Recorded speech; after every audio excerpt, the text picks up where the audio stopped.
তো হে বন্ধুরা, আমি পাপাই আর আমি একটা ছোট্ট ফাস্টফুডের দোকান চালাই। তো আজকের ভিডিওটা হচ্ছে আমারই নিজে হাতে করা একটা রোল বানানো।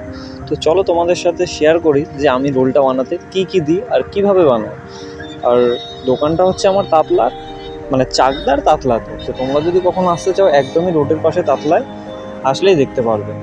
তো চলো, প্রথমে আমি আমার চাটুটাকে গরম করে নিয়েছি আর ওখানে একটু হালকা তেল দিয়ে দিলাম। তো এইবার আমি যে ময়দার যে রুটিটা বানিয়েছি ওটা আমি এখানে দিলাম এটাকে ভাজার জন্য।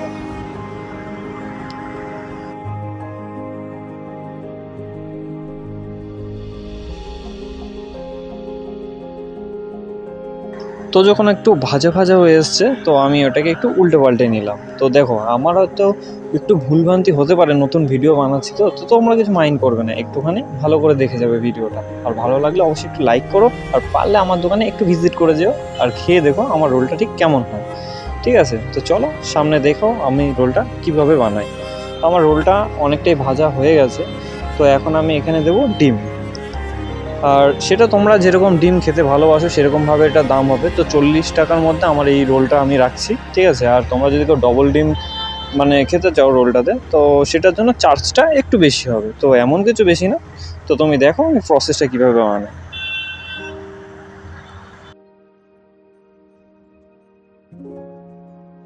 তো তেলটা দিয়ে আমি আমার যে রুটিটা আছে ওটাকে আবার একটু ভেজে নিলাম, মানে একটু কড়কড়া হলে জিনিসটা ভালো লাগে। এবার সবাই যে যেরকমভাবে খেতে চাও তো সেটা সেভাবেই বানানো হবে, সবাই যে কড়কড়া খাবে তা তো নয়।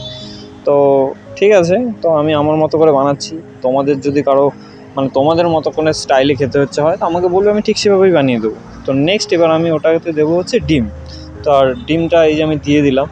এবার ডিমটাকে ভালো করে আমি আমার যে রুটিটা আছে ওটার মধ্যে লাগিয়ে দেবো। দেখবে অনেক জায়গায় কী হয় কি, শুধু ডিমটা দিয়েই একটুখানি ঘুটিয়েই তোমার পাল্টে দেয়। আমি কিন্তু তা করি না, আমি চাই যে পুরো রুটিটার মধ্যে যেন ডিমটা লাগে আর খেতে যেন খুবই স্বাদ লাগে। তো যাই হোক, দেখো যে নেক্সট আমি কি করি।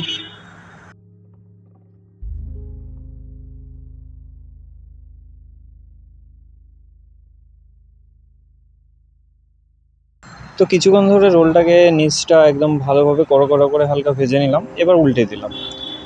তো এবার আমাদের আর কিছুক্ষণের পালা, তারপরেই আমাদের রোলটা স্যালাডের দিকে যাবে। তো ওইখানেও একটা চমক আছে যে আমাদের স্যালাডটা বেশ কেমন হয়, সেটাও কিন্তু তোমরা দেখার পরে বলবে। এই যে আমাদের রোল ভাজা হয়ে গেছে, এবার আমরা ওখানে দেবো হচ্ছে স্যালাড। তো এখানে দেখো আমাদের স্যালাডটা কতটা ভরে ভরে দেওয়া হয়। তো এইটার জন্য তো আরও স্পেশালি তোমাদের আসতে হবে। আমরা কোনো কিছুতে কঞ্জুসি করি না, আমরা এখানে তোমার শসা, তারপর গাজর, পেঁয়াজ, গোলমরিচের গুঁড়ো, বাদাম, লঙ্কা, মানে যার যেরকমটা ভালো লাগে ঠিক সেভাবেই আমরা বানিয়ে দিই।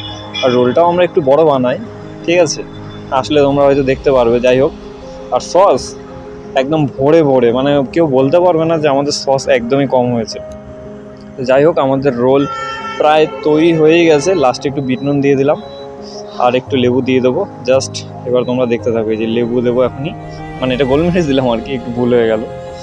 তো এই যে লেবুটা দিয়ে দেবো, আরও দেখবে তোমাদের স্বাদ লাগবে এটা, ঠিক আছে। তো আমাদের রোল এখন পুরো রেডি হয়ে গেছে। তো রোলটা আমি একজনের জন্য পার্সেল করছিলাম, তাই আমি এটাকে পুরো প্যাকেট করে দিলাম। যাই হোক, যদি তোমাদের ভিডিওটা ভালো লাগে একটা লাইক কমেন্ট করে দিও। আর হ্যাঁ, অবশ্যই কিন্তু আমার দোকানে ভিজিট করতে ভুলো না।